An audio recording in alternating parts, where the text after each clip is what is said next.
Welcome to another thrilling Moist Monday. Oh, wow. We got a lot of stuff to talk about. But before we jump into it, I just want to let everyone know that you're listening to a award-winning filmmaking team. Yes. Not an award-winning podcast. No, not yet. Not yet. But the awards trickle. You got to start somewhere, and then the awards trickle through. Right, yeah. But we were on the list of best podcasts with the day of the week in the title. Yeah, with Mondays in the title. Yeah, I think it was just for Mondays. Yeah, but fucking badass. Yeah. Fucking sick. But today's episode, we're diving into our 48-hour film festival project for Des Moines, Iowa.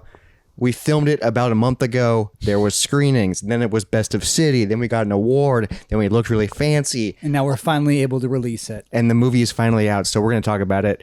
If you haven't seen the movie, and the movie is called Mountain Guides with Seth Hinzburg. I don't know why I did an accent, but because I have to.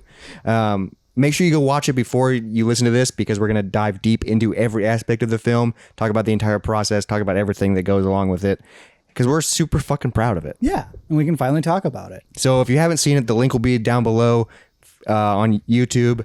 It will also be in the description for all the streaming things, yes. But the links are a little bit tough on that. Also, if you go to New Peak Productions on YouTube, you should be able to find it. And also subscribe there, because we'll be making more dumb shit for you guys. Yeah, you can also see our movie from last year that should have made it to Best of City, but didn't. It really should have. But let's get into it.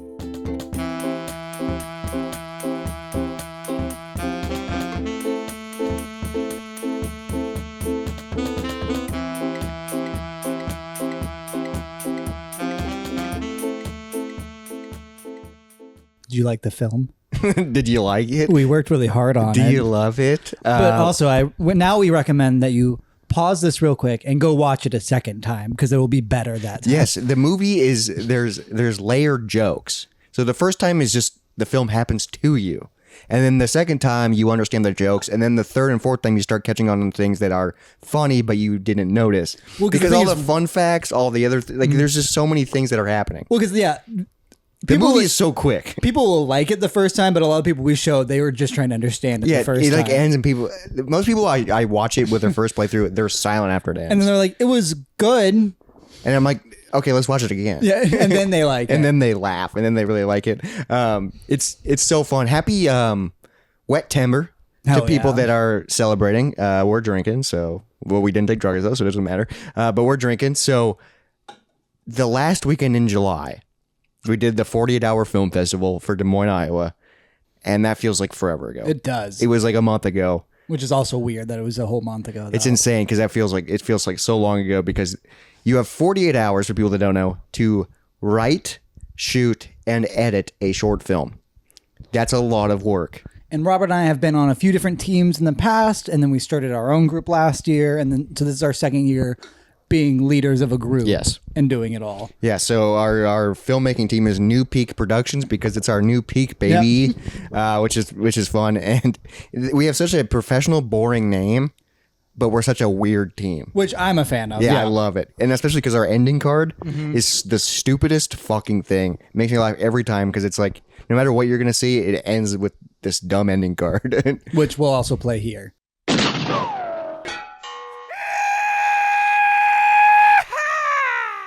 For people just listening, it's just like sound effects, but also there's no visuals really. It's not good visuals. It's just a bird photo, which is like a mascot of the podcast. Yeah, we do sell T-shirts of, and then it just says New Peak in a dumb fancy font. Yeah, and that's it. But that's our production company. A month ago, we did 48 Hour. Yes, we this year was a little bit different, because last year we did a movie called Game Over, which I'm super proud of. If you guys haven't seen it, that will also be linked below. Check it out. It's about a video game machine that causes havoc. Yeah, arcade machine or arcade cabinet that stands up and walks around. And that played by Jacob, which is still cool. He still has it, and it still works, which is badass. But last year, first year doing it as a New Peak Productions, our team was 4 people. Yep, and 2 of them were like maybes. Yes. And so we were doing everything ourselves, which we're usually doing anyway. But this year, we had another team come and join us. Yeah. So last year, the 2023 48-Hour Film Festival, there was a team called Bootleg, and they made a movie called Meloncholy. Which also highly recommend. Melancholy, that will also be linked below. Check out Melancholy. It's fantastic. But they won Audience Choice which is where the audience votes. They get the most votes of that screening group. And they were in the same screening group as us. Yes. So they beat us that night. They beat us that night, and then they advanced to Best of City, and then they won Best Actor, which is insane. And then so many people were reaching out to the lead actor and to the team, being like, "Hey, you want to work with us next year?" And he goes, "No, I want to work with New Peak." And we didn't know him. Yeah. We talked to him a little that night. I think you a little more than I did. I barely talked to him that night, but then he added me on Facebook. We talked for a little bit, and then like we've been talking for a year about making shit because he loves what we do. Yeah. And it's like, dude, we didn't advance at all. Like, we make weird shit. I will say we should have advanced. We should have advanced, but whatever. We advanced this year, so that makes me happy. Besides the point. But I was like, I'm telling you right now, you're not going to win Best Actor again, and we probably won't advance. We make something fucking weird that we like. And well, because also he didn't niche. Know us. Yeah, he doesn't. But like, he brought a whole team with him, so we had like fucking 12 people this year. And they were all like, "All right, what are we doing, guys?" We're like, "Fuck," and we were like, "Oh, we're actually in charge of a team." Oh my god! Like, we literally had like, it was weird because I usually do everything, so it was weird. We had a guy just do cinematography. Yeah. So it was weird not being behind. I mean, I did some shots because he couldn't do the whole thing, but it was just weird, just fully directing. That was a weird thing too. Because I would say our jobs this time was I wrote it, you directed. I'd say I'd co-direct, and then you edit it. Yeah. But then also, or assistant director. We all helped with every part. But I would say like those are the main things we did. Yeah. So he still did the big part of it. A lot of crew and actors. So, and then I guess I ran sound for most of it. Yeah, too. you did. Yeah, you were the sound guy. So since we were having a fucking 6 new people in our team, we were like, hey, let's get dinner the night before, at least meet some people, get to know it. Maybe just to know what they look like. Yeah, just because it's like we got to know how people act to write them into things. And it's just like, because we're going to be spending all weekend together, let's get to know them. And we were talking, somebody brought up that like we could potentially have a goblin outfit. Yeah, one guy does like Ren fairs as a goblin. And we were like, oh yeah, that'd be fun. Yeah, sure. We were just like, we were throwing out any ideas we could because you don't know what you're going to get. And then Friday night comes along. We go to the drawing, we draw our genre, and we draw fantasy and dance film.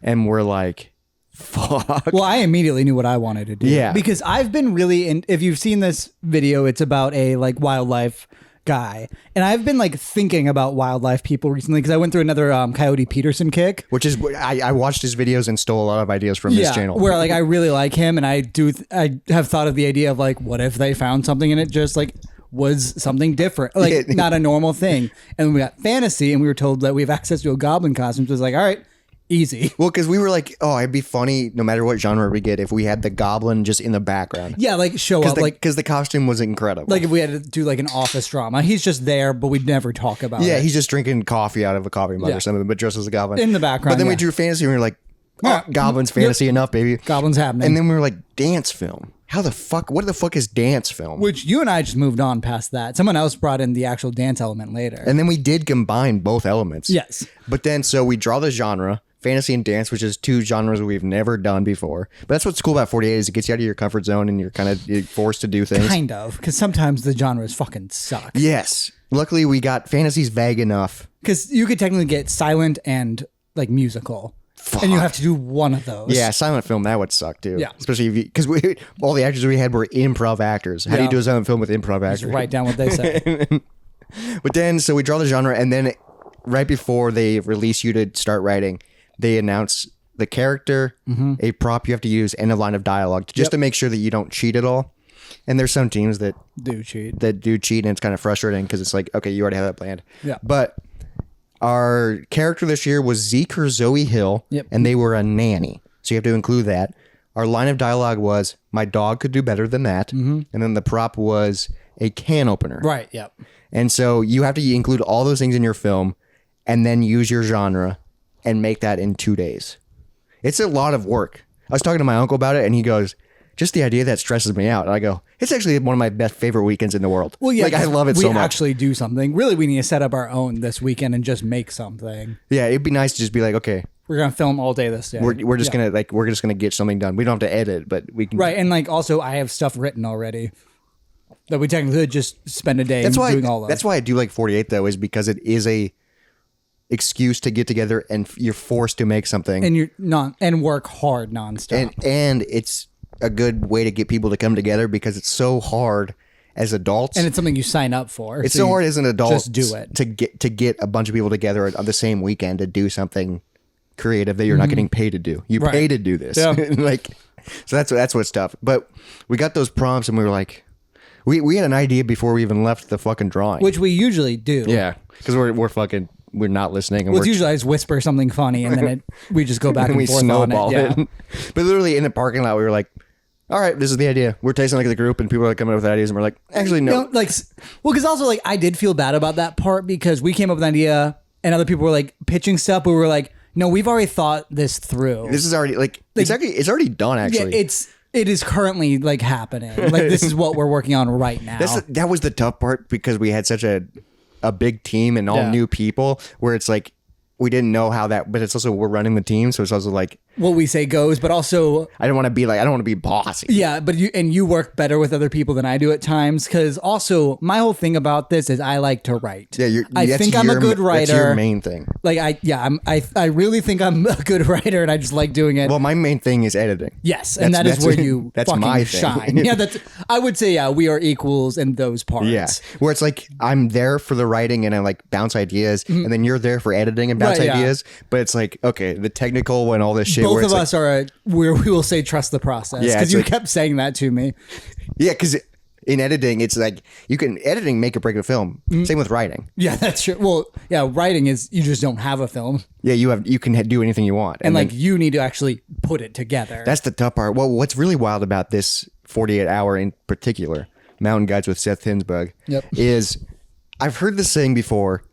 But I really came into practice this weekend. This is something you've always told me. Is a story or a movie is told 3 times, which is absolutely wild because you're like, okay. And then when you hear people say it, you're like, it makes sense. But this weekend really made sense. So the first time it's told is when you write it.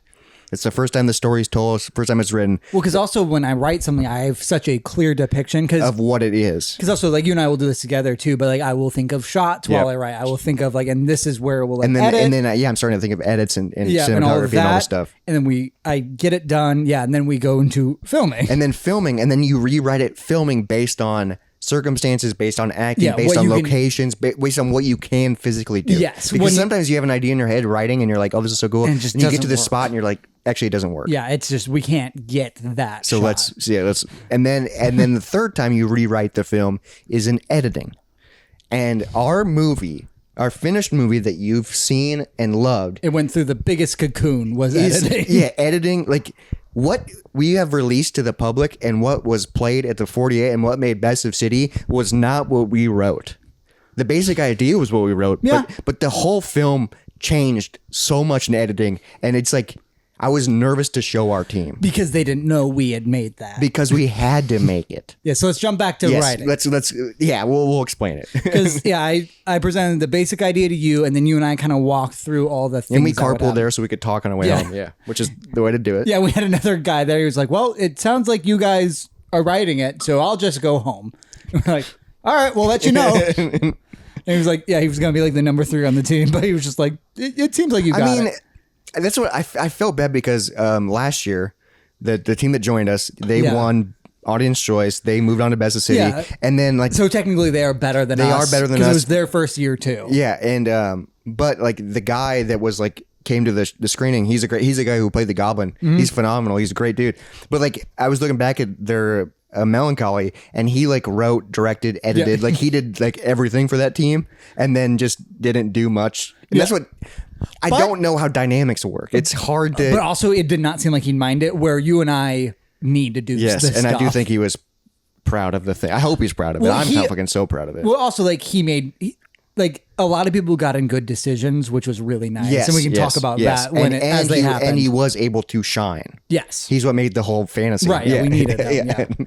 Yeah. So it started with the writing, where we called the lead actor on the way to my place and told him the idea. And he was immediately like, all right, yes, but let's change this and this, where he's like, I'm the main character. Yeah, because we were like, hey, we have an idea. Well, you'll be the supporting guy, and then this guy will be the nature guy host. And he goes, no, I want to be the host. Well, because also he explained why it would work, but he was also like, but I'm doing this. But also, we didn't know, because all the actors, everybody in our film, we had just met the night prior, so we had no idea how casting was going to go. Yes. So that's the weird part. We didn't know any of these people. So for those of you who just watched it, we thought the guy who had long hair and sunglasses throughout it, the manager, he was going to be the lead. Yes.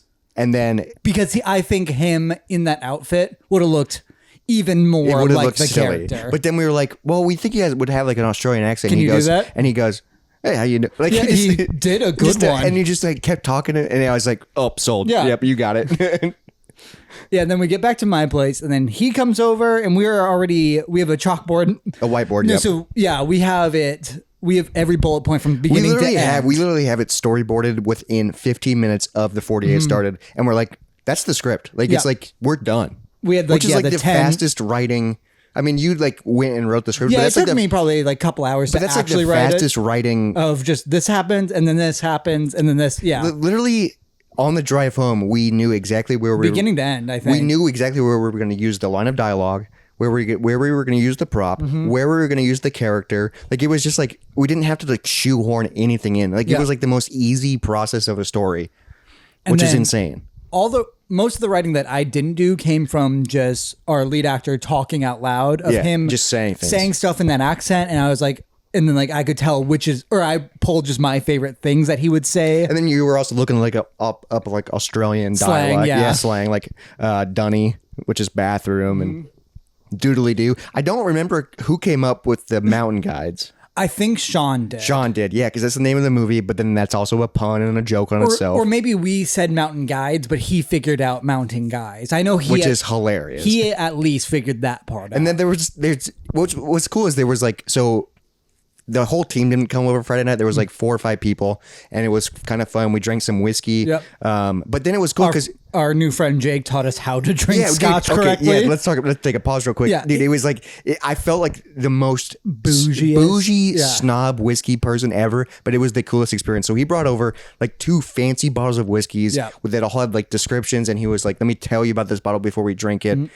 He did the whole smell it. Yeah, he did the whole smell it, and then he's like, take a sip of it, and then he did the whole like just add 1 droplet of water, of fresh spring water or whatever, and then try it, and it like opened up the flavor and it got rid of like half the burn. Dude, and it blew my mind. I never knew that. I always thought that was bullshit. It was so fun, and I was like, we're making a fucking movie. like it was amazing. We were drinking beer, we were drinking the whiskey, we were having fun because it was like bougie, fancy whiskey that I've never even heard of. Came in like, it was like whiskey that came in a fucking box. Yeah, and it had like a story written on it. It was cool. But what was really fun is we were like, after we came up with the bullet points and we were like, okay, no more ideas. Let's just ideas on this story. Yes. It was cool because I felt like everybody was able to like just throw out ideas, and then like I can't remember exactly what was happening, but people were like coming up with ideas, and I was like, oh, that's perfect. That's genius. Like everything was just jokes on jokes and jokes. So I think Sean also came up with the idea of adding the dancing to it. Yes, which was awesome. And then somebody got the idea, I think it was me or him, who can with like, then he gets tackled in the background. That's the first death. Which is insane. Because originally it was going to be just the 1 attack. Yeah, but no, I like the subtlety of that. And then Coda, the guy who plays the goblin, came up with a few good things where I was like, oh man, that's fucking. Well, that's during the filming part is where he really shined. There was something in writing. I can't remember exactly what it was. It was about a month ago, so I don't remember exactly. And I was drinking, and there's a lot going on in 48. Yeah, because the best joke he came up with was in while filming. Yeah, the filming part was absolutely insane. That was the best thing ever. Yeah, and then once we got all the ideas that I wanted, or that I was like, it's full, I just asked you to distract the people, and you started making little, like the intro and stuff. Yeah, so I love when we come up with an idea because it just saves time, because you have to be efficient. You have 48 hours. I literally have my laptop because I edit on a laptop, and people are like, how do you do that? Yeah. I don't know. That's how I do it. But the moment we realized it's going to be like a YouTube type video, you were making YouTube shit. I pulled up fucking Coyote Peterson, and I was like, how does he do his videos? Yep. And I was like, okay, he has a little watermark of a logo. Let me make a custom logo. Let me take some photos of our lead actor in a costume. Let's get that figured out. His music's in this way and this way. Yeah, I was like, okay, he's got this dramatic music. Oh, he has pop-ups. So I was like, I don't think he has pop-ups. I think we came up with the idea of pop-ups. But I prepped 2 pop-ups, and I was just going to like subtly do it. Because we were thinking that joke came from more like the VH1, like now that's what I call 80s, or the pop-up music videos. Just where it was like, just ideas. Fun fact, And I was like, okay, we'll do it once or twice. Yeah. That was the idea. if you've seen the film, you know it happens way more than that. Probably like 6 or it 7 happens times. like once a minute, if maybe more than that. But then I came up with like the intro graphic, the mountain which guides. that was perfect I found to the begin with. music. I like started looking up sound effects. I started building the file. Well, I 'Cause love if how all the stuff you can do beforehand. Obviously, we haven't even shot the film yet. Yeah. But if you can just prepare that stuff. When you had the photo of the character already too. Yeah, I had like I was like, okay, we're filming a YouTube video. I'm good at that. I've been making YouTube forever. And like this Even moment's though it's nice, a different style of YouTube. but also like all the bullshit you make for this show. Yeah, exactly. Like it's like, oh, we have a new segment. Let me make a fucking graphic for it. And that you were very good at that. I was like, you were better than the average person in the game. But also, I don't even like half the time. I'm like, I just start throwing shit at the canvas, And somehow works. and then I go, good enough. We need to do a blind ranking of your graphics at some time. Oh, that'd That'd be be fun super as fun. fuck. We have a shit ton. Or just maybe an honest ranking. Ooh, That could be just an episode where we rank of your the graph segment heads. of all the segments and just what the segments are, and we can rank them. Well, because some segments are really fun, but then the graphics are better than what the actual segments are, or That's the true. segments are Whatever, shitty, but but the graphics are amazing. fantastic. Like Alien Quarter?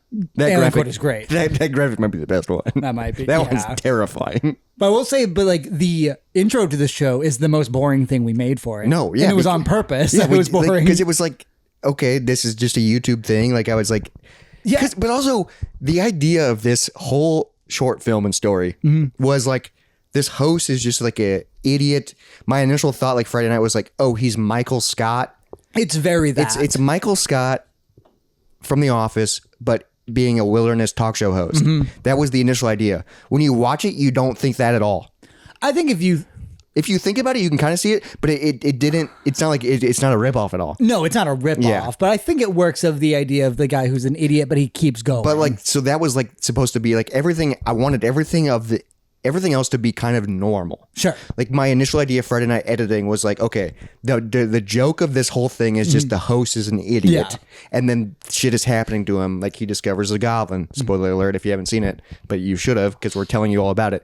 But I was like, everything else is going to be generic. You know, we're going to have the generic intro. We're going to have Started that way. we're going to have the generic watermark. We're going to have like the widescreen bars come in when it's YouTube. Like it's going to be like, and the joke is that he's just an idiot. Right. That was the idea. And yeah, up until that didn't change till editing. Yeah, that did, so we'll yeah, get to that. It changed it way differently in editing. Yeah, so the nice part is that also the way I like to do is I like to disappear then. Yes. And because Write the script. well, because last year when I wrote the script, it got deleted by an actor because I Our didn't lead actor, I didn't disappear hard Dane. enough. So yeah, this one it was just literally like you were in there entertaining the people, and I would call you over when I need to talk to you about something. But the tough part is like when you would, people would follow. Yeah. And it's like, And be hey, like, hey. nope, just me and him. Because at this point, most of the actual crew left. Yeah, which is nice. Yeah. Because it is getting late, and we were like, hey, get your beauty rest. We got the idea down. We don't need to hang out anymore. And also, I am just a very much too many cooks is a real fucking. it's thing. nice in the brainstorming idea. Like when we're Yes. like. But I'm usually so sold on something. Yes. But I'm very excited when something new is added. I mean, that's when we came up with like the mountain guides and the like dancing bits and all and the- it's like so like that stuff that like that's why I like being everything collaborative.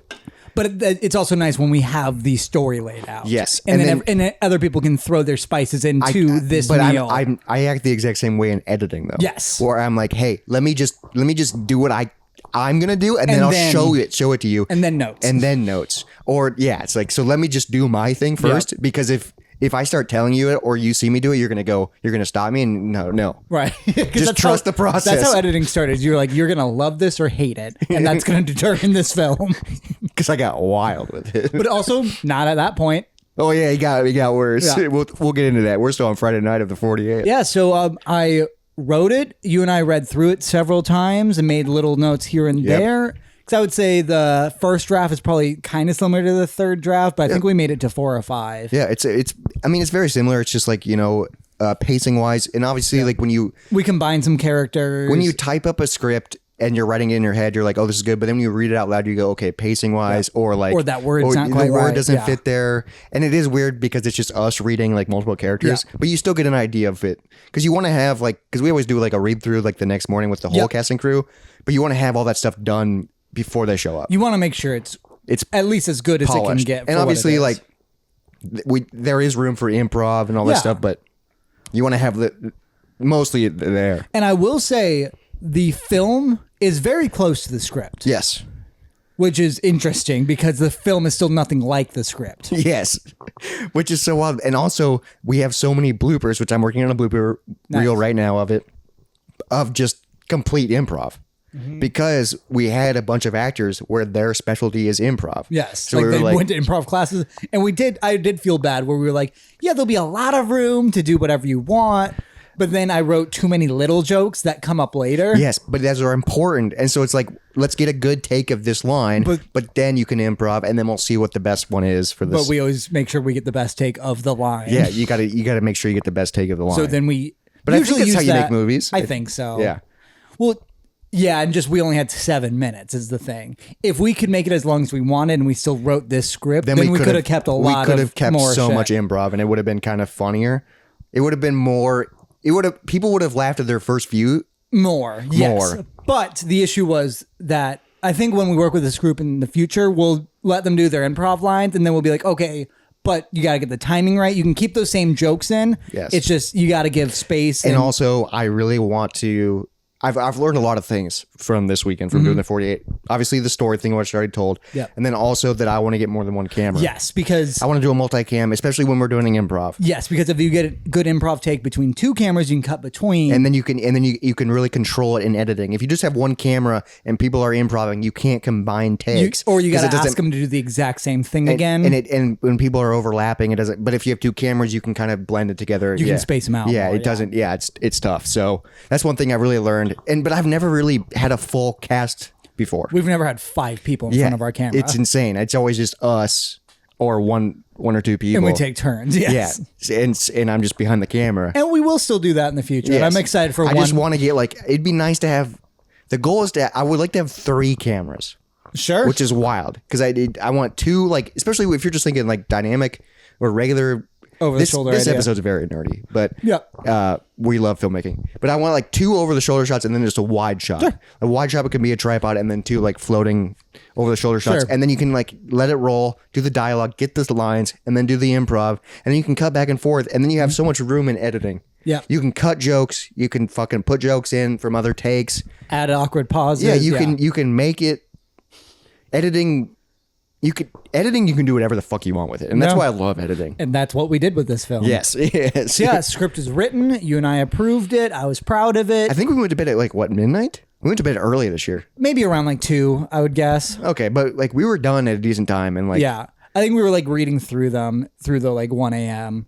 It's because it would be I'd print it and it'd be this word and this word aren't quite right. Yeah. Or oh, this should be this character. But the efficiency of Friday night felt so much better than last year. Yeah, Well, also because we lost the script at midnight. that was the year. only issue. Yeah, is I was up. I had to stay up an extra 2 hours just to rewrite my script and try to remember all the jokes But then I we wrote. did the read through and post. And our actor was trash. Yeah.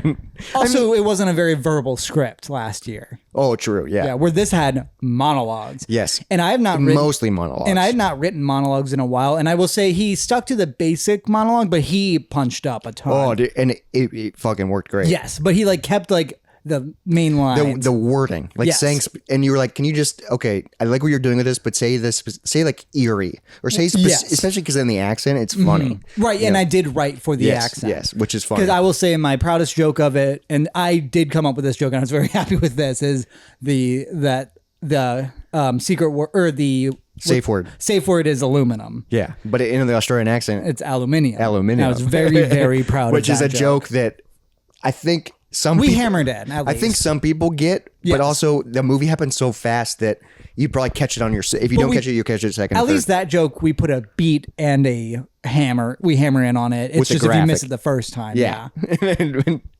There's just so many little jokes in this movie. So the Saturday comes along. Let's go through the order of the day. Saturday comes along. The crew comes over here. We're talking about costuming. We're sending to the group chat. But also, this is the idea. Let's talk about the start of the day where you and I were stressed because we were yeah, let's start filming around noon. And they were why wait till noon? Let's do it 8 o'clock.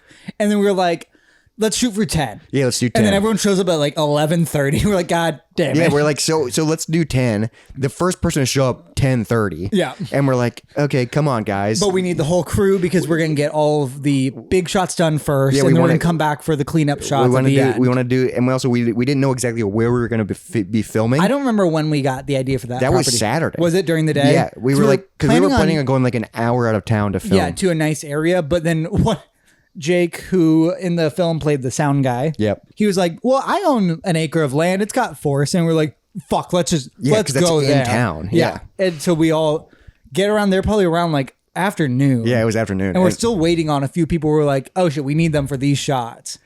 That's what was tough is having a bigger group is you're waiting on people. But what we did is for filming is they kind of all hung out and you and I went out and planned like shots where you couldn't see houses in the background. Backgrounds. Yeah, Yeah, locations. and like I had idea for like the tackle scene. I found that spot like first, and they're like, "All right, well, like here's a good like the overturned log." And then we need good spots for him to do the monologue. And we Yes. started off with the monologue because it was like, okay, we only need one actor for this. And we were missing, I think, one person for some of it, and we're like, "All right, well, it can just be Sean who plays Seth Hinzburg." So we literally started filming on like page 4 of the script. Yes. The first thing we filmed was page. That's what's so when you watch a show, you're like, okay, this is how it works. Right. But then you think about how they filmed it. It's like they film it way out of order. We filmed the opening last, the opening shot, Yes, the opening scene, very and all that last. stuff last, and then the phone conversation.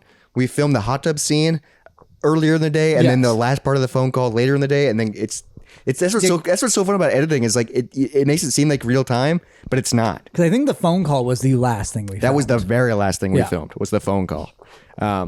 But so yeah, we started off filming his monologues where he's just talking to the camera. He's rolling around the dirt. It really got him in character too, which was nice. Once he was like, "I'm gonna lick the dirt and I'm a roll in And it." he got so in character. Yes. And it got me so hyped because his accent was great, his costuming was incredible, and he just kept going, "Oh, I got an idea." Yep. He's like, just trust me on this. And then he like started doing flips and shit. Not flips, but like rolls in the dirt. And like even the camera guy was like, "What the fuck?" But like, God, he would like do that, and then he would like mess up one line, and only like you and I would realize that we were like, "Ooh, that wasn't right." Yeah. But then he keeps going. We're like, "So we need one more take." Yeah, we're like, There's- God, we're like, that's hilarious. But can Yes. we just get it cleaner? But also do all of that again. Yeah, So can still you roll lick the dirt, roll. Yeah. Dude, it was so funny. And, Or just like the hat would fall off in not the best way. and then he was holding a boomerang. Like, Yeah.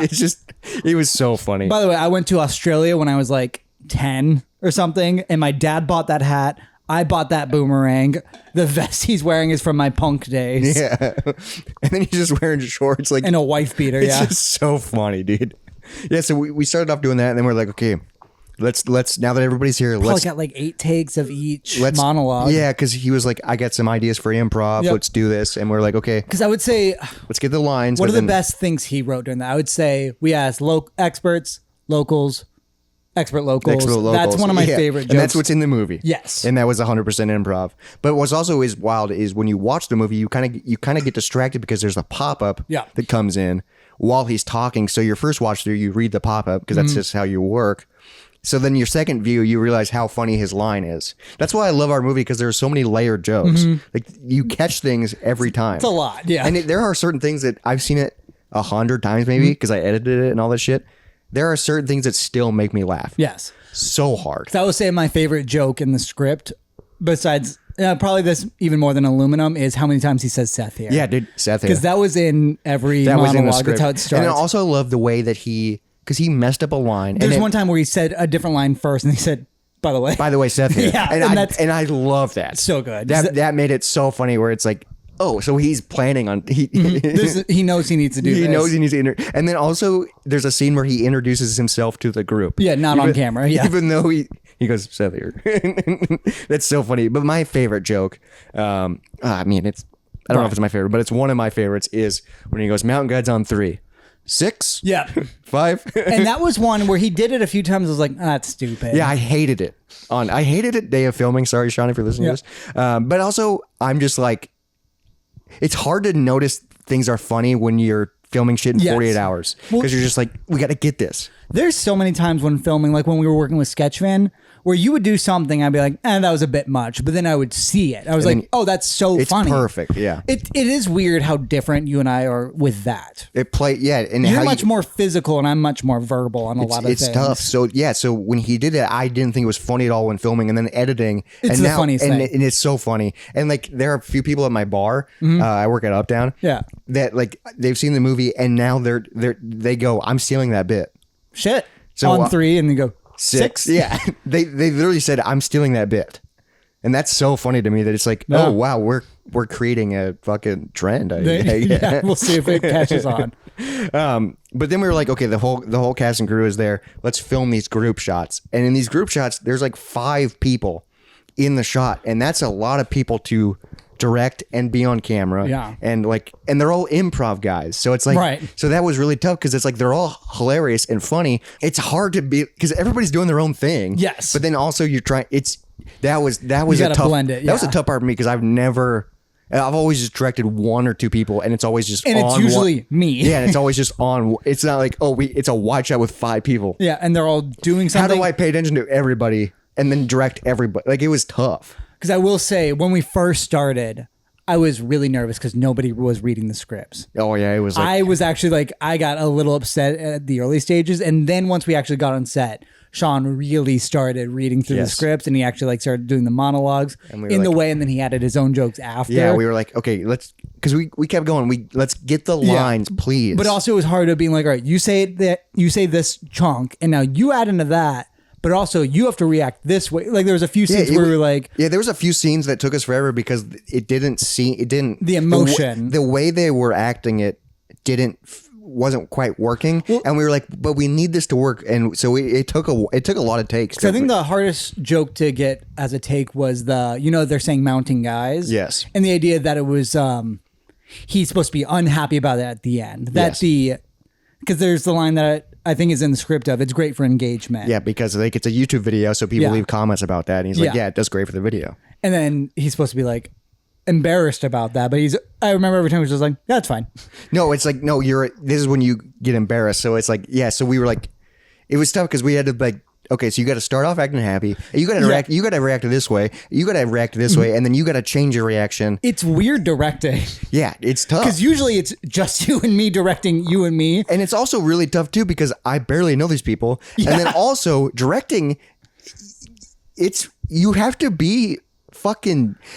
It sucks to be like, no, you got to do this. Yeah, you have to. You have to be like in charge, and like mean is not the right word, but you have to be like assertive. You got to be like, no, we didn't get it. Mm-hmm. You have to be like, we have to do this again. You have to be better. Yeah. Like I never said that, but I was like, no, and they were always great. And they were very great and responsive because I was like, we're not getting it. Yeah, we're not capturing the and if we don't get this scene, the whole thing falls apart. Like we need. Well, because also we found out after filming and editing that we missed. We missed so much. No, we missed one very big part. Oh, yes. But that's another thing. With 48, you're in a rush to do everything. It's gone, yeah. Yeah, and you have no other options, so you got to figure shit out. It was tough. But but then we got these group shots, and then I think the best one, obviously, of the group shots is, well, also the goblin tackle. Yes, but also let's talk about like the first like car shot, where that was a weird one where like, all right, you're doing this, and at the end at this line, you in the background have to do this. Yes, dude, it was because it's a depth shot. And then we had Nikki, who was Seth Hinzburg's brother, who's like loves dancing for some reason. Mm-hmm. That was the joke. We had him in the very background just dancing and hanging out, and also his costuming was absolutely wild. It's all your clothes. Yeah, most of the part. Yeah. So it was like we had to direct and we had to make sure we get the lines, and then also everybody had to like the staging. Yes, was wild, and it was also like. That was another thing where I was like, I wish we had more cameras because we just had that one wide shot. Yeah. And so I was like, we're capturing so much. And when you watch it, it doesn't seem like it's slow, but it feels like it just is like, I don't know. It just feels like it's like. You can maybe cut between the big moments. I wish there was like some more dynamic action. I think the funniest thing of that scene after knowing how it was filmed is where we're like, all right, and then you close the trunk on this line. Yeah. And then while that happened, one actor was in the trunk. So then you see the other actor who was supposed to close it, pull him out and then close it. And then it was like, we did that scene so many times because they weren't ready to close the trunk, and we were like, well, we got to do a whole scene again now because, and then we were like, we only okay, have one angle. and we're gonna hard cut when you close the trunk, and then like there was a joke after where we were like, well, let's go with that joke because that joke's funnier than doing a hard cut. Yeah, and that's when it's like, Nikki, let's go. Yeah. Well, yeah, so you actually see him in the background. But yeah, I think that's so.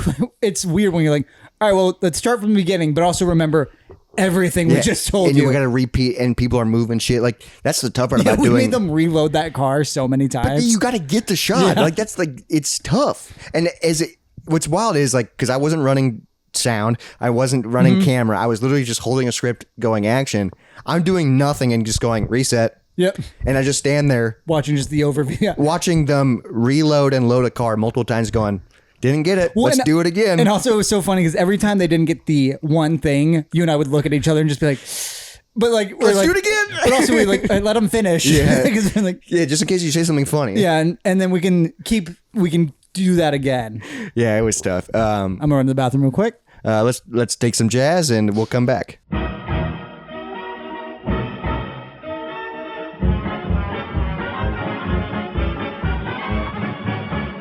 So then we were filming the big scene. Yes, the big scene. This is when we get the tackle. I guess the first big scene. The tackle. And before this scene happened, the Goblin and Nikki were practicing the tackle. I don't know why. I wasn't there for this. Yeah. They were practicing it in Jake's bedroom. Because we were filming at his house. And he's a nice house. He's a wild But we house. accidentally tore it apart. Yeah.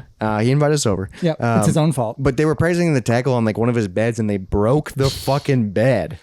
And I was like, we were filming the monologues during this point, and we come back to like the group and it's like, oh, we broke your bed. Sorry. Yeah. And like, I think he even ran out to like go find wood for it or something. Yeah. It's just like, I was like, what? Why are you guys practicing a tackle?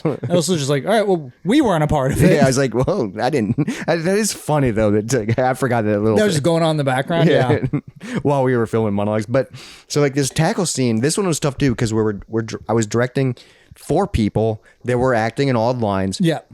And then also in the background is Nikki dancing. Yes. And then a goblin has to come in right on a certain line and tackle him without anybody noticing it. And then they have to keep talking. And it was a lot of choreographing. And like they had to give time in their dialogue without even like giving notice behind them too. It was tough. So like you had to speak loud enough because the goblin couldn't hear. It's insane that we got it after like probably within 10 takes. Yeah. I bet it was like 6 or 7 was the good tough.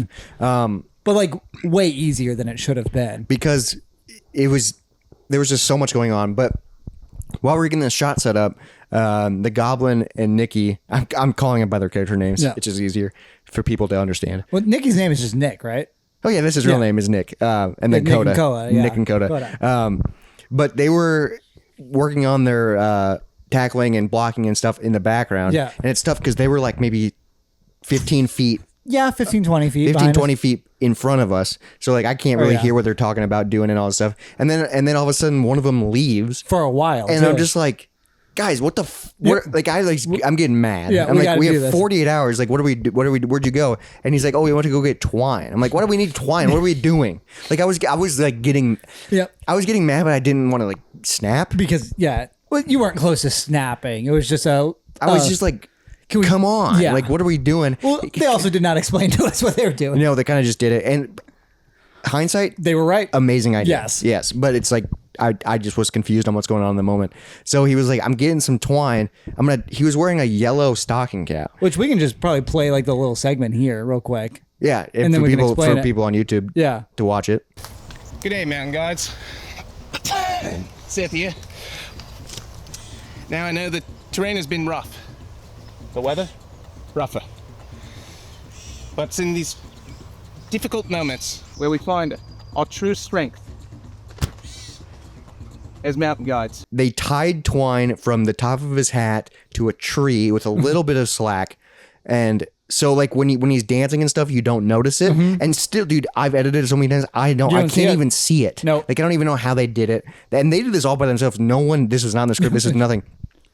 But like when he gets tackled because of the twine, the hat falls perfectly. Yeah, it gets pulled off his head during the tackle. So it makes the tackle seem so much more powerful. And cartoonish. And then the hat just lands perfectly and it's yellow. So it sticks out in the forest right above the host, Seth Hinzburg's shoulder. And it's just like...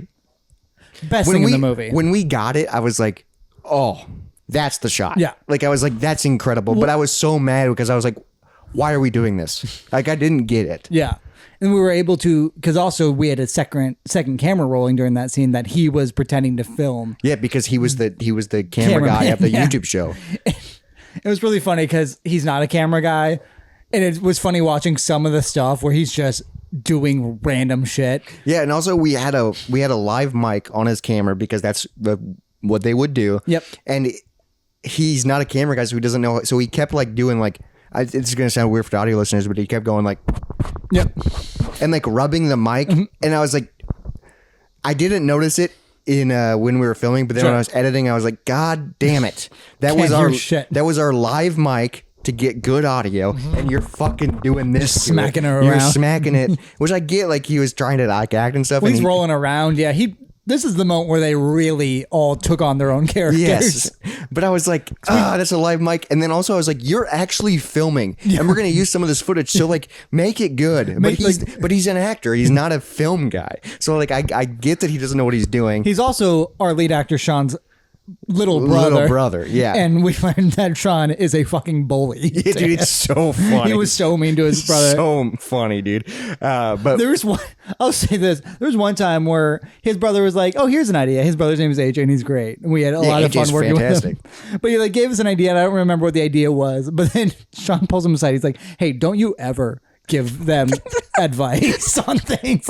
But he was very much like, they're professionals. You shut the fuck up. And it's so funny because this is our first time working with Sean, first time working with AJ, and then also we're not professionals. No. This is our second year doing 48, and their team actually won awards last year. So we didn't win anything. So it's like, I don't know why Sean has like a weird appreciation and love for what we do, even though we don't do much. And then they also have a weird relationship with their brother. Yes. They both do.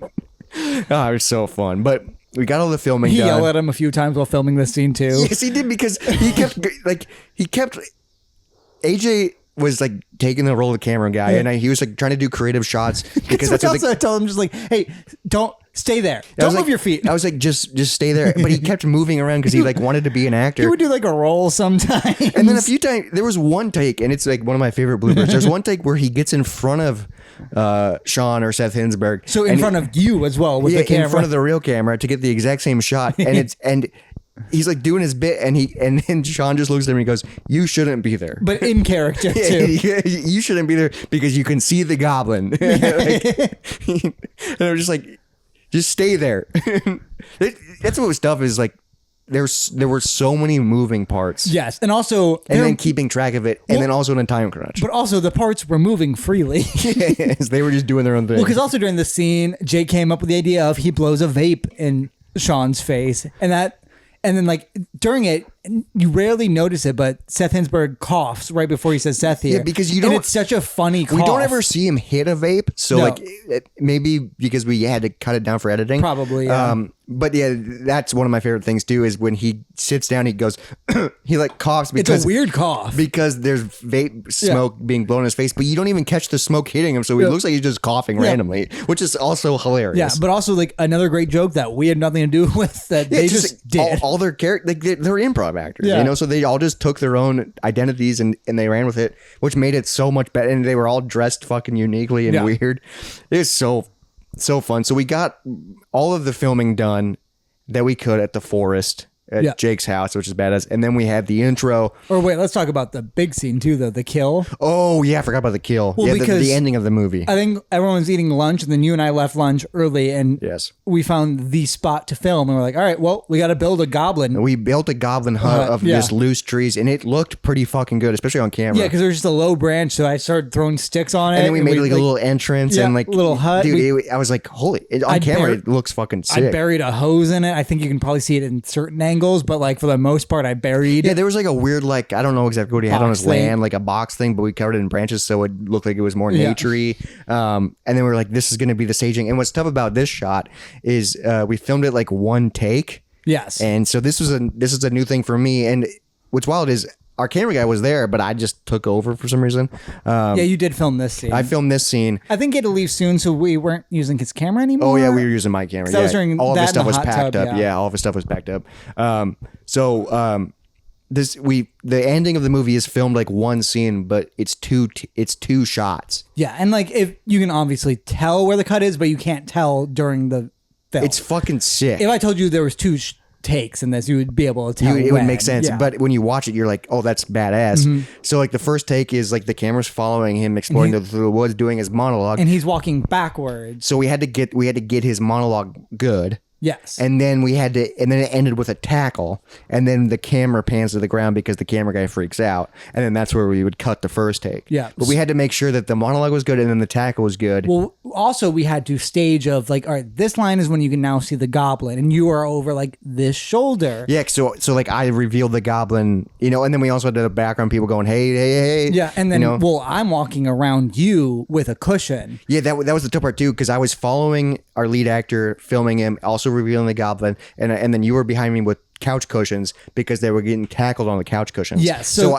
you had to make sure they weren't there until I was in position. Because we filmed technically where he got tackled in the beginning of the scene. Yeah. So I do like circle around you guys, and then once you like pan over to the left a little bit to show the goblin. That's when you drop the cushion, Yes. and then they get tackled onto the cushion. So then the tackle can be real. And it took a lot of we did a lot of staging and practice shots before we actually did it, and then but it took also, a few. not even too many. We probably only filmed that like 4 or 5 times. And then the next and the final shot of the movie is the goblins eating him alive. Yes. And the crew freaks out. The crew is like, keep filming. He didn't say aluminum, all this stuff. So like that shot starts with the ground, and then I do a whip pan up to the sound guy, and then it cuts over to him doing bloody. And we didn't quite know how this shot was going to work. I didn't even know how I was going to edit it, because I was like, I know you can do whip transitions, but I've never done it before. I was just like, hopefully I can make this work. Hopefully I can make it look good. And when I did, fucking looked incredible. So I will say, if we could refilm one thing one more time, it would be this. Just because I came up with the idea of the blood bag, where it was just a trash bag full of fake blood, and then you just pop it during the scene. And I remember watching overhead, the pop looked amazing, and it just was a little too low. Well, what's tough is like there's so many things I'm filming. You got to get this line and Yes, then come and then back come to back. it, but But they then- don't know where you're at. But also looking back, I wish we would have okay, if we're making this 2 shots and we're not going to see actual ripping, I wish we would have made Just it like guts. just guts. Yeah. Where it's like when we cut to him, it's just fucking because Entrails then you're out. like, holy shit. Because what we had was, and this we used the second take, is that he had a little like grocery store bag full of blood. So it was fake like blood, thin, and you could, I think they like stabbed at a stick and then squeezed it. Yeah. In the first take, I think they laughed way too early. Yes. And we were just like, shit, we need a little bit longer. Because than it that. is uncomfortable and weird. Well, and also he's got a rubber nose digging into his neck and Yes. shit like that. Because, and he's wearing rubber gloves and he's attacking and like making weird noises. Well, and like the rubber gloves are like 2 inches longer than his fingers, Yes. so they're just like wiggling on him. And yeah, so for the second take, he was already bloody, but we're like, all right, well, we pan in mid attack, so it's just we got the pop again. I remember the pop looked incredible on that one, but you just don't didn't- quite see it. but also because I didn't get it, because I pan up from the ground to look at the sound guy, look at the manager running away, and then come back. Well, Like and also it's impossible them, to. Well, they don't know where you're at either. Yeah, because they're just when I doing it. yell action, you got to start making noise and like attacking. and like they can't look at where you're at. That was a tough shot, but I was like, we'll make it work. Like Yeah. it still looks good and still is So like if we it's would still have even wild. done it again there, I wish I would have left the other blood bag in, because just like those like balled up kind of looked entraily. Yeah. Where But I do still like that there's something on him that he's digging at. I wish like now that we know if we can ever do a whip pan or we're doing like a POV shot We where can it's like get it. let's fucking make it look brutal. Like Yeah. it cuts back and there's like fucking hoses. Yeah, that's what or I was like thinking too, yeah. intestines or Well, something. they even like grabbed a turkey baster, but we just couldn't figure out how to get the angle in where someone and could use that and squirt it up. But like if we're gonna do that, and also, but again, like I said, 48, you don't have Yeah. time. You're just like, we got it. We gotta keep Well, moving. also we got it as good as we can because we didn't have any more blood bags. Yeah, we were out of blood. Yeah. So we were and like, also they were so dirty. We're like, all right, well, we can't add more to this. yeah, and this was the last shot of filming in the forest. So we're like, Okay, we got it. I would still say pretty fucking good. Yeah, I mean, also, it's pretty. It's also pretty shocking too because it's Yes. not even that. It comes out of nowhere. I just imagine just that gush though. If we would have gotten it. Just Jesus, you make it even more gory. Because also our initial idea, which I don't mind how it did end up changing, but I remember we were bummed when it first happened, is that during the credits you were just going to see the goblin eating the man. Yes, But that was our initial idea. he was too ticklish, and by the second take, he did it longer, but he wasn't able to make it. Once he went for his neck, he said it was just way too ticklish. Yeah. Which I believe, because I could tell that he was a little annoyed that he couldn't do it. He was like, "You guys don't understand. It's so ticklish." He's like, he's like so mad. He's like, I can't not laugh. and we're like, it's fine. So our initial idea for the movie to end, it was going to be so uncomfortable. Like literally, the goblin tackles, the camera drops, it like the camera sideways, and the goblin is just eating him for a minute straight, Yeah. with credits rolling on top of it, and just straight audio noise of. That was our, and then that's people have to sit through that. That'd be so awkward and uncomfortable. Because also you and I didn't talk about this at all, but the way he was attacking him was different than I had thought. Oh, okay. I thought he was going to be leaning over him from the side and not straddling him. Oh yeah, he was straddling you. Yeah. I pictured more like that, which I have no But issue. that's how the tackle went, so it makes sense. It's just how we it's just staged how it happened. Yeah.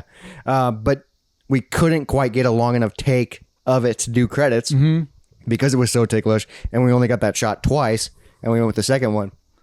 So we were like, in editing, we were like, well, now we got to rewrite the ending. Like, what do we do here? But that was something where I was like, we'll figure it out when we get to that. Yep. Like, it's just like we got the shot. We got as much as we could. Well, because also it could just end there. Yeah, it could just cut to black. Which I am so happy with what we actually came up with. What we got. Like Yes. we at least got the tackle into the blood. And also, maybe the biggest laugh of the film is the last graphic. It is, yeah. I think that was And that was a very last minute idea. Yeah. All right. And then what else for filming did we do? So then after we get done with the forest and all this stuff, then we film, that's when we filmed the intro and we filmed all that stuff at your house. Or I guess we filmed the hot tub scene next. Yes. And the hot tub scene, I will say, we filmed it right outside of an air conditioning unit, so the sound sucked ass. And that was a hot tub, so it sounded horrible. And it was there, too. bubbly, and when you watch it, you won't know that the sound No, sucks it is because I ridiculous. spent a lot of time making that audio sound crystal. But this is where it turns out we hit our biggest snag. Yeah. So when the script was originally written, what he was investigating was just a strange migration pattern. And that was just a word I chose because that's something that somebody can investigate. And that also could be like, oh, it turns out this monster was causing it. Yep. And we didn't get it in this scene. But also more our fault, or Yeah. our fault more than anything. Because also the actor in this scene was like, hey, I had this idea for the line. And it was so much better than what yes, I'd read. yes, so better. Because I just had very basic stuff. And he was like, all right, what if I make it a little bit more douchey? And so he did the whole speech about working out. Which is hilarious. Yeah, he did all those lines, which is some of one person we showed their favorite jokes. It's their favorite part, yeah. Yeah, but we didn't even catch that. Just the word migration pattern was not in there. Which is like the whole establishing part of why he's going to the forest. I panicked because also more than half the takes in the original what we got of Seth Hinzburg doing all like his monologues had the words migration patterns, or he would usually as a joke say immigration patterns. Yeah, immigration, which is there hilarious. is one of those still in the film. Yes. Because we could not cut around it, so we were just like, he filled in a blank. Yeah, this is him just explaining something. we were like, this doesn't make sense. It's still a nature word. He can just say it and it's fine. Our justification in editing, we were like, this is something that he might just say because he doesn't know what he's saying. Yes. Because I think he says immigration. Yeah. And then we put a pop-up that is about something about migration. And we capitalized migrate. Yes. Just to emphasize that that is what he's talking about. That's maybe the most joke that could get lost, where it's just but also it's nothing, so you move past and it also, easy and enough. also there's so many things going on where you don't even know. Yeah, he just said words. Yeah, he's just talking. Like it's Michael Scott, where you're like, he's not really saying anything, but Yes. he's saying something funny. Exactly. He's talking because And also we understand that he's in the woods and his manager sent. Like we and like we still get migration the basic patterns idea. are a thing. We still get the basic idea. Yes, Yeah. but I remember that is the most panicked I was. Is when we watched that scene, we were like, "Oh shit, we didn't get this word. We didn't get the joke. We need to cut around this for the rest of the film." But we couldn't. Well, we did. Besides the one time. Besides the one time, No, we yeah. cut it out of a few different. Yeah, we things. did. Yeah, because it was in every fucking monologue. During his first monologue, he does say it there, but there's a scene where the camera shifts. It's a little bit tighter, and you don't even notice. Yep. That was to cut around that joke. Oh, we would cut that joke out. Yeah. That was tough. Yeah, so we filmed the hot tub scene, and then we came back and filmed the very intro with your cat, Charlie, yes. which that was way tougher than we thought it was going to be. That one got saved in editing too. Yeah, that one was where like the joke was. I was so proud of that. that made it so much better than what it was, because it was his first story in the movie is him. He's doing a story on a house cat. Yeah. But then the house cat's freaking out because he was freaking out in real life. Yeah, And which we didn't. We chose Charlie because he used to be an outdoor cat, so I thought he would be fine outdoors. No, he freaked out. He was yowling. He like at least he wasn't like too kicky, but he was talking. But it fucking worked great though for the movie. Because the first time we filmed it was him holding it, and it's how the movie starts. And then we got like 2 shots of that, but it just wasn't quite it because he was yelling so much. He was yelling so much he couldn't get the lines in. But also it was like, all right, now we're past the joke, and it's not funny that he's still yelling. So then we're like, okay, well, what if we have the cat nanny? That's how we use the character. Because originally he was Zoe. just going to hand her off. Yeah, but then we had Zoe Hill hold the cat, which is also funny because it's like, oh, you couldn't handle the cat. Yes, but we didn't get that joke until editing. Yeah, and I was like, oh, that's actually hilarious. Yes, that is probably my proudest editing joke I came up with.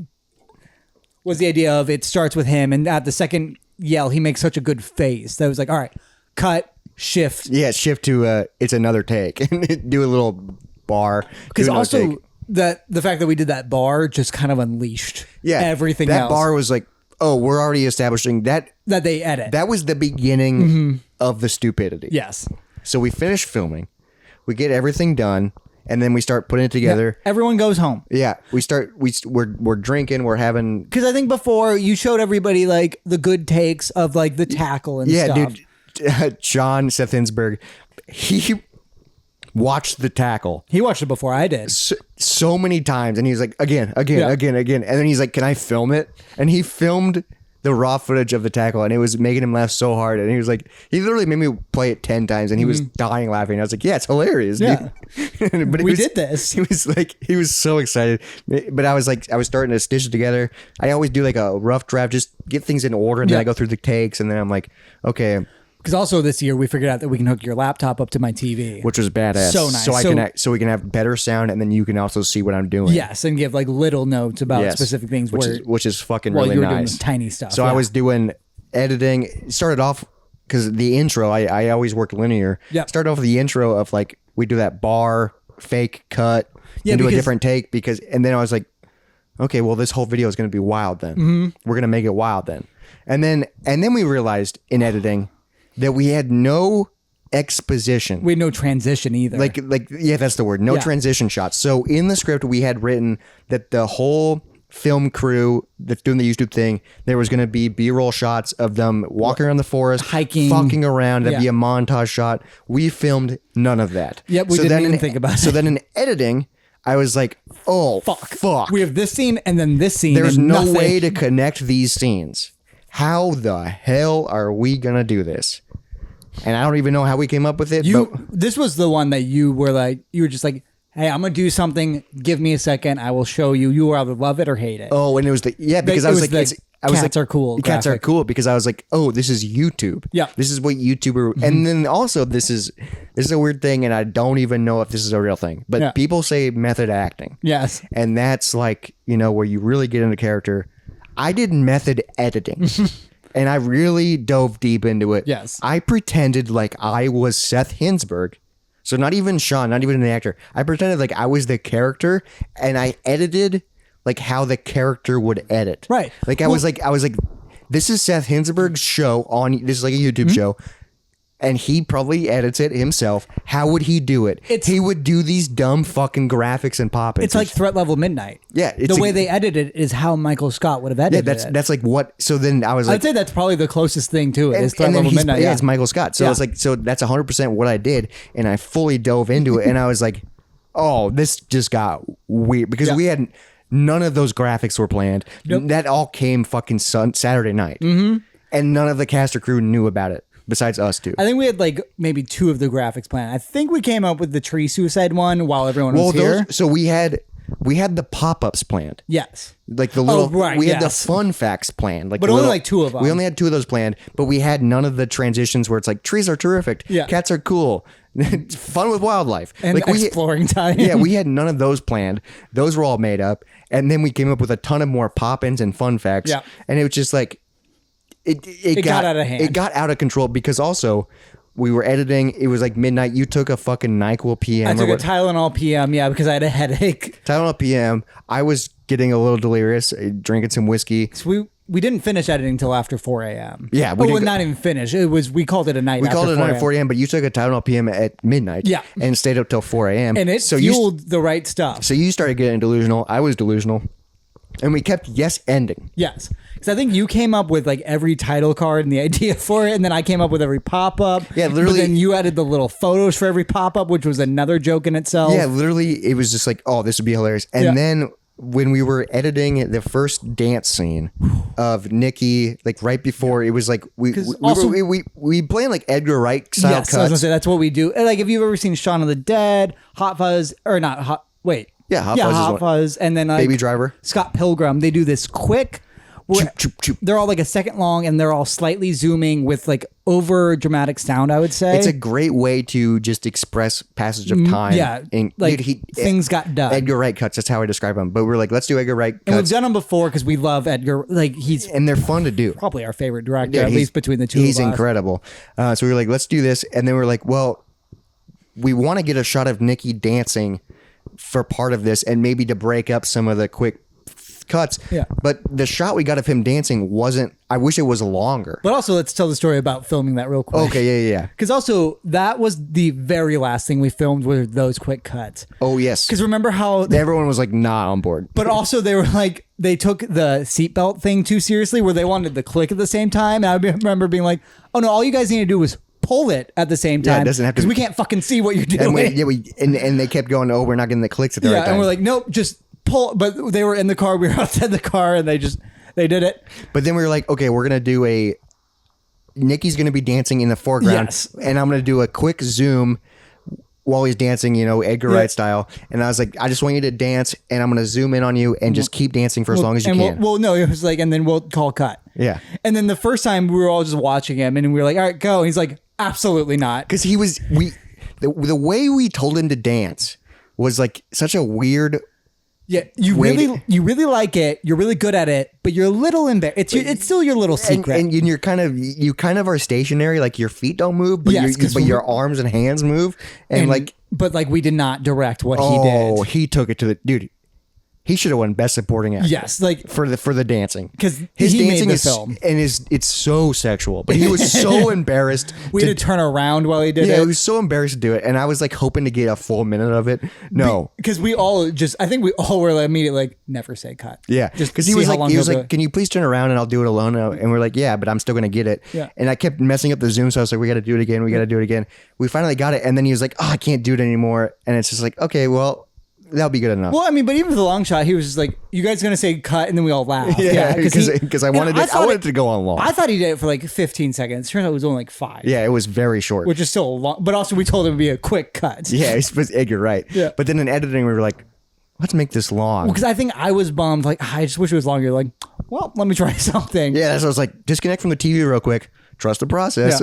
Yeah. This is what Seth Hinzburg would do. Because you came up with... This is when we became a dance film. This was probably at 3 a.m. Yeah, this is when we're just like, we did something that people are going to hate. Because, I remember you came up with the psychedelic. Well, I came up with the kaleidoscope effect. You came up with all the cuts and all the back...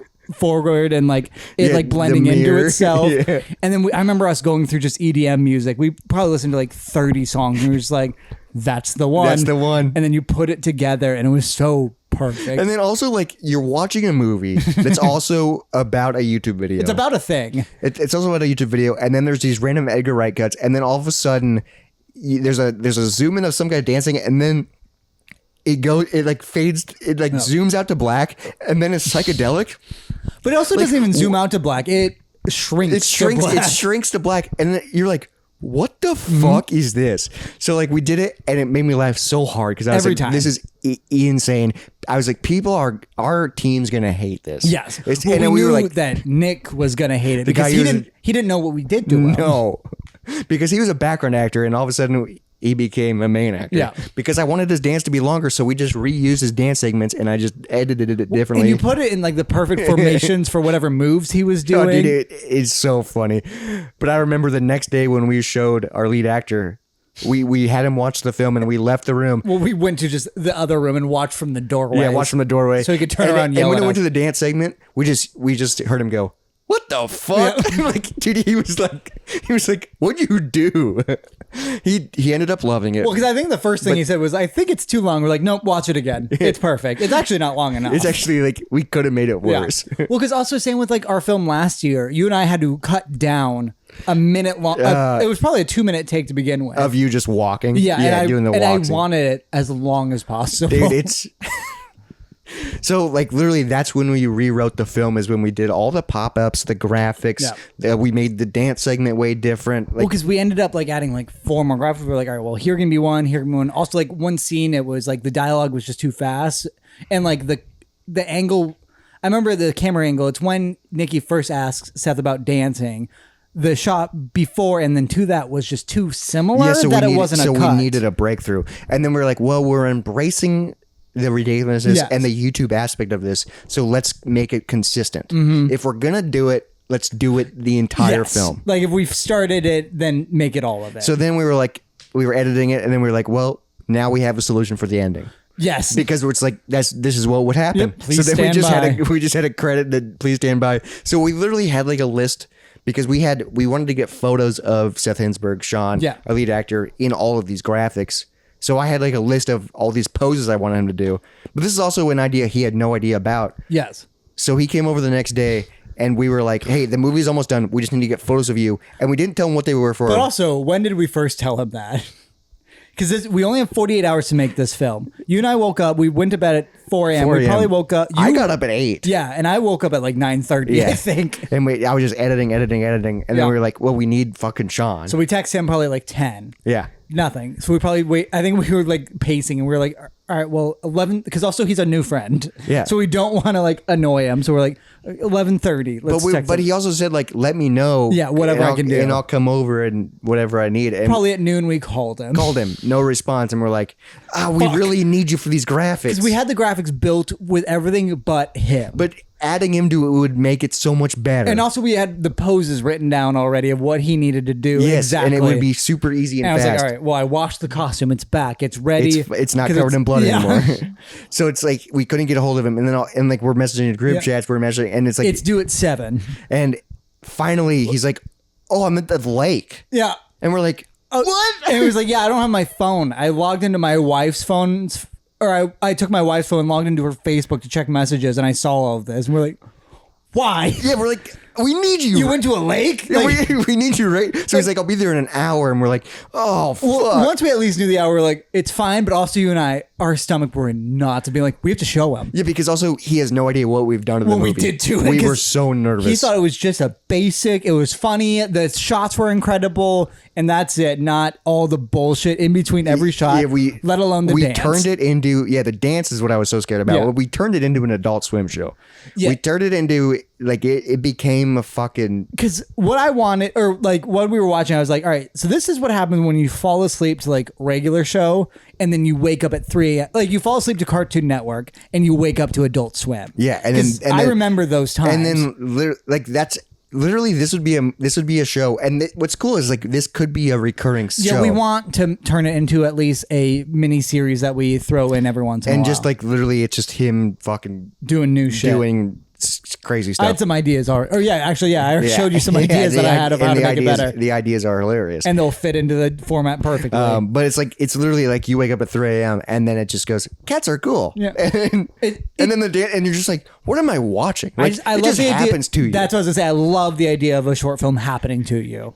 And people also, this is just us sucking our own dicks, but we're really proud of this, and we're not proud of much. I just love how it turned out. Like it's just so insane. And I was so nervous. And also I kept going, no matter what, this is played on the big screen. Because also what we told him is like, it's done. this happened, or this is what we had to do. Like, I was like, I didn't want to say anything, but I kept going like, it's different. We had to make some changes. We had to, because we had no transition shots. We had no, and that's our fault. Sorry, but like this is how it had to be. And we had 48 hours, so it's not like we had any other option. We had to do what we had to do. And also the rest of the team is messaging us like, oh, how's it going? And we're like, and they were like, we trust you to make it great. Yeah, and people kept going because Sean was saying these guys are professionals. These guys know what they're doing. So they were all trusting Sean, and we were like, we were nervous to show Sean the movie. Well, I mean, even when during filming, they were like, well, directors, you think we got it? And we're like, yeah. I still don't know. That's where I would just be like, he's the director. I don't know. I'm just helping. I wrote it. And then also you realize in editing you missed shit or you didn't quite. Because the biggest fuck. Well, luckily the way we filmed it is a YouTube show, so we can make it ridiculous. And you know how to edit a YouTube show. Yeah, I've done that for years. Yeah. Oh, I was so nervous, but then we submit the film, we get it done. We're like, oh, thank goodness. But then our team hasn't seen it yet, and we're like, let's not show them. Yeah. Let's wait till the screening. So then the screening is like 2 weeks later. We do the screening. Our team sees it for the first time on the big screen. We do get laughs during it, which makes me so excited.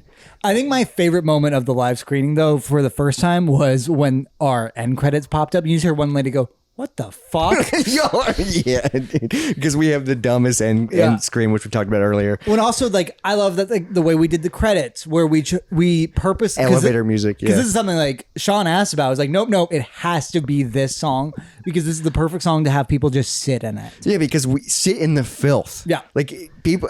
I want people to be uncomfortable. It's also no matter what we will use. You get 1 minute for credits that doesn't count towards your full set. Or full length, we will always use the full minute because it's hilarious. Because people have to sit and watch it. But also, like last year, we put jokes in the credits. Yes, we did. We put an infomercial, and we had an infomercial on it. Yeah. This one, it's just literally credits with soft elevator music, light jazz. But then it's audience vote. People vote, and then they announce who wins. Which we were, with 12 other teams? Yeah, 12 other teams. They don't announce the exact order, but I'm guessing we got fourth or fifth. I think we got fourth, and all the vote, it was within like 3 votes. Yeah, so we were close to getting audience choice, but we didn't. Also not because we were fourth. Audience choice. So the winner of audience choice makes it to best of city no matter what. Yep. So then the rest of the teams have to wait. Because the way voting works is you vote for your top 3 favorites. Yes, out of the 12 you see. I will say probably the coolest part of showing this in this theater is our film teacher from high school was there. Yeah, and she sat right in front of us. Yep, and I noticed how many times I made her laugh. Yeah. I think the hardest laugh I got out of her was she heard me say something. It's when at the end when everyone goes up to questions, I just go, it's a whole bunch of white guys, and she laughed so hard.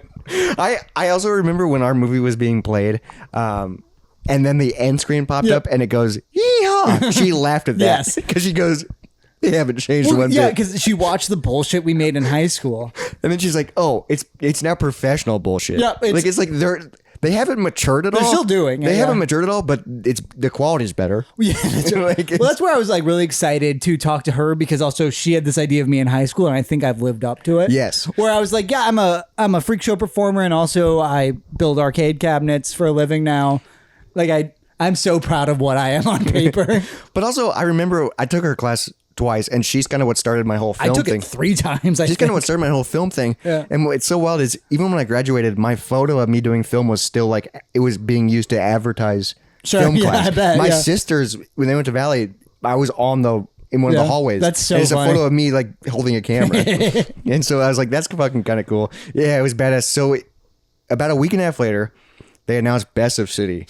And I was like, I'm proud of our film, but it's also some people won't get it. Yeah. It's not a film for everybody. It's an Adult Swim show. Our big hope is that the judges would watch it multiple times. And I think they did. Yes, they did. Because then they announced Best of City and we made it to Best of City. So we're one of the best films in Des Moines. We're top 14 out of 52 films, I think. And 4 of them went there automatically. Yeah. So 10 films got picked by judges to make it out of 50. And our dumbass film was one of them. Because also, I didn't want to let the rest of the team down just because their first year they made it. Yes. And I was like, and then it was just the idea of that their lead actor saddled everyone up to this new team. And then we made this bullshit. Yeah, we're just like, I hope you like it. Because the finished film is not it's not what anybody has signed up for. Yes, because I will 1000% say all of them had a huge piece of this film that they individually contributed Yes, to. they all did a great job, but they then, did not understand what the puzzle looked like. And then also the gave- film became way different after I touched it. They gave an incredible piece of the puzzle, and they just did not know the ending. But they all say they loved it. We fucking made it to Best of City. We're one of the best films in Des Moines. And what's so wild is when you make it to Best of City, you win an award of some sort, but you don't know what the award is. So Best of City, you go and you watch all the best movies in Des Moines, which is a lot of great movies. There's a lot of great filmmakers in fucking Des Moines. Well, because also I was like, all right, we're not the best film, and that is fine. No, I was like, we're not even a movie. Like, we didn't make a film. Right, we made a YouTube video. And that is a little That's a little bit of a lame. joke, too. Yeah. I wouldn't mind making a film. Although last year we made a film. Yeah, kind of. It was a weird film, but still. We don't make traditional things. Yes. We make weird niche things that are we done like. well. Because Izzy doesn't like most of the things we make. No, but she goes, it's done well. Yeah.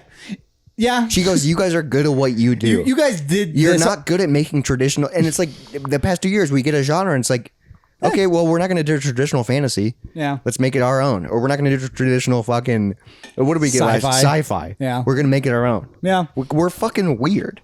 And I love it. But we make it to Best of City. We watch the films and then they start giving out awards. And I was so excited, but so nervous about what award we were going to Let's get. give our history for this. Yes. Because we've worked on, I think we've each worked on 5 to 7 films in the past. A decent amount of 48-hour films with other teams. Yeah, because I worked under Twin Suns for 3 or 4 years. Yeah, I did Twin Suns for a couple of years. I was also part of Twin Tiny Suns. Explosions, which they always get to Best of City. They always do great films. And Twin Suns has made it like half the time, I'd say. Yeah, and then they've also done other film competitions and stuff like that. So Yeah, because you and I did write a film for Twin Suns Productions, and it made it to Best of City. yeah, found. Yeah. Yep. But then when we made it to Best of City and they did the awards, we realized they didn't have an award for us. They just wanted us we were good enough to show to a bigger audience. Yes. So the award they gave us was runner-up for best costuming. And that was the only award we got. And also our costuming was fine. We did a period piece. We did a thing World about War II war. drama. It was a good film. We wrote it. It was like, as far as like because I'll only comment on the writing, we could have written something better. We could have written something more different. That was more generic. Yes. Yeah. But that's why I'm glad we have our own team now, because now we are like, let's get fucking weird with it. Yeah, and honestly, we could get weirder. I think we should. I think we should too, yeah. Well, the dumb part is when you're writing, you don't even know what weirder is until the thing's made. True, yeah. You come up with ideas. We did make it weirder over time, yeah. Exactly. You can obviously make things weirder if things are already established, but if things aren't established, it's already weird to begin with. Yeah. What did your first film you worked on that I saw you, Red Flag, did that win any awards? That made it to Best of City. So it won something. It won something, but I didn't go to Best of City screening. Yeah, my film that year did not win anything, and then the next year is when we won. Yes, that was when we did writing. Shit, so we weren't friends the first year, and then we were best friends the second year. No, I think maybe there must have been a year. I think in it was between. COVID. I think. Yes, Yep, you're right. yep, Yeah. COVID. Okay. Yeah. So we became best friends because I was gonna say the next film we wrote was in this house. Yeah, it was in this house. Yeah, because COVID we happened. wrote it in this. We took a few in years these off. Chairs. Yeah, we took a few years off.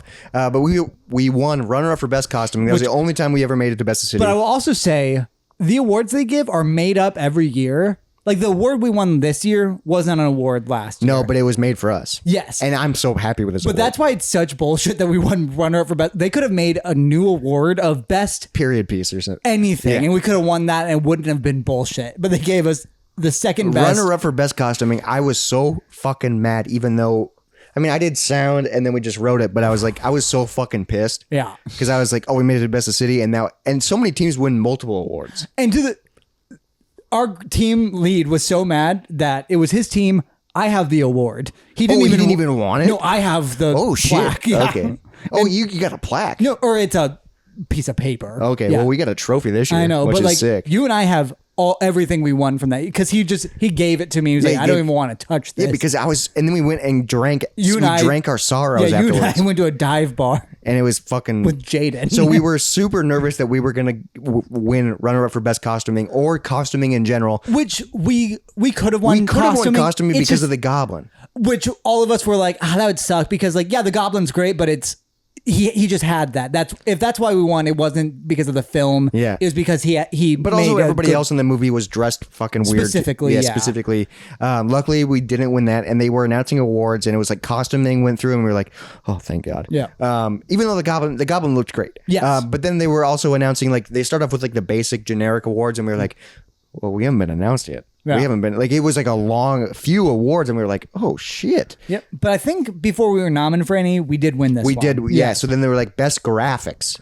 Well, they said that was the title, and we're like, fucking has to be us. I was like, best graphics. Didn't even think about that for an Yeah. award. I was like, what other movie has graphics? There was a few other. No, there was the one other. Oh yeah. Which it was mostly an animated film, which I technically had better graphics than us. Yeah, but I think they made this for us. So we won an award Yeah, for read the award. We won an award for best graphics. 48-hour film project Des Moines 2024 best graphics Mountain Guides with Seth. ... by New Peak Productions. Our title of the movie is too long to fit on the plaque. Which so also it just was says Mountain Guides with Seth. But that was also part of the joke, is what would the YouTube video be called? We technically should have labeled it episode 204 Mountain Guides. Murky Wood Forest. Yeah, like something like we technically should have named it all of that, which would have been really But funny. that's the joke you can do later on. yeah. But so we won best graphics, and then also we got fucking nominated for two other others, awards, yeah. Best ensemble cast, which is incredible because we had like a 4 to 5 person cast, but also they were on stage or on screen together, and they were all way different than each other. Which I think a film I was in won best ensemble one year. Ensemble is Air D&D, because it was a group of like 4 people and Oh. then me as the villain. being nominated. What's cool is like those are like the bigger awards, so they say. And the nominees are. Yes. And then they show little clips of the movies, which is badass. So I was like, and they don't, it's only like 3 or 4 teams Yes. that get nominated. So I'm like, holy fuck, we at least got nominated? And like who beat us for that was very they fair. were incredible, yeah. And then we got nominated again for best editing. Best editing, which I was that like. felt good. But also, graphics is a part of editing. is a part of editing. Absolutely. So, and the fact that we got nominated for editing was just a notch on my badge because I was like, again, I was freaking editing like I was Seth Hinzburg. Because we also talked about that. It's so nice that the award we actually won was made out of a 4 a.m. delusion. Yeah, dude. And the thing that we did to the movie, we were nervous about and Yes. scared to show people is what won us the award. Yes, and that's So now, so nice. so now next year I'm gonna have a weird confidence of just like, let's do it. fuck around. It was also like, I was just like, but it was both of us. So it was so nice that also it was something we won together, that we did together. Yeah, because we did it together. Yeah, that like, because also for the graphics they showed the dance scene, a pop up, and a title card. So it was like all shit that we came fuck up. yeah, we collaborated on where that. it can be at least like, oh, I wrote that line, you designed that photo, you thought of this joke, I thought of the kaleidoscope, you thought of the multi dance. It was I'm like, just- it was so nice because we do this as such a partnership. And I'm so excited for Best of Graphics because literally if you're a fan of the podcast and you watch us on YouTube, you know I make graphics Yes. every fucking time.